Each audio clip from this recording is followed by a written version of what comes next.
Hello friends, आज मी माझा पहिलाच ब्लॉग तुमच्यासमोर घेऊन आले आहे. स्किन ब्राईटनिंग आणि नॅचरल स्किन केअर टिप मी आज तुमच्याबरोबर शेअर करणार आहे. चला तर मग सुरुवात करूया. इथे मी घेतलेला आहे बीटरूट ज्यूस आणि कॉफी पावडर. हे सगळे एकत्रित मिक्स करून आपण स्क्रब रेडी करून घेतला आहे. त्यानंतर आपण फेस स्वच्छ पाण्याने धुवून घेऊ आणि तयार केलेला स्क्रब हलक्या हाताने पूर्ण फेसला लावून घेऊ.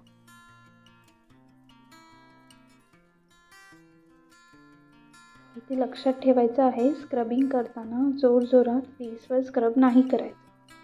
आपली स्किन सेन्सिटिव्ह असल्यामुळे तो हळूवार करायचा, जेणेकरून आपल्या स्किनला रॅशेस नाही येणार आणि काही त्रास नाही होणार.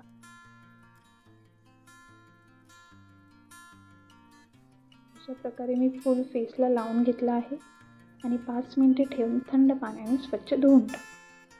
आता तुम्हाला फरक दिसतच असेल माझ्या फेसवर. अशा प्रकारे मी एका चांगल्या नॅपकिनने डॅब डॅब करून फेस स्वच्छ पुसून घेतला आहे.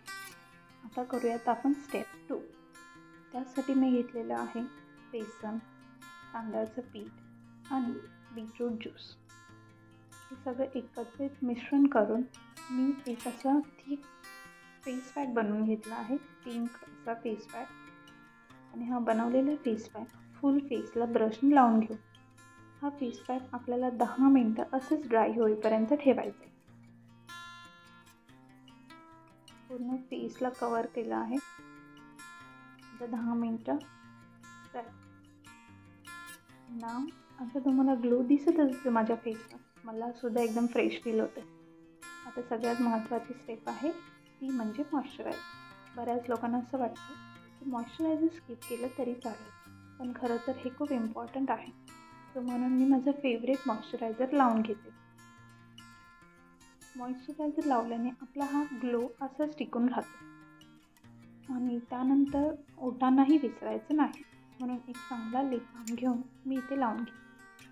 आता एवढ्यासाठी मी इथे थांबते, पण तुम्ही नक्की सांगा माझा पहिला ब्लॉग कसा वाटला.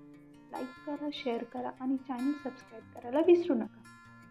आपण भेटूया एका नेक्स्ट व्हिडिओमध्ये. Okay, bye bye.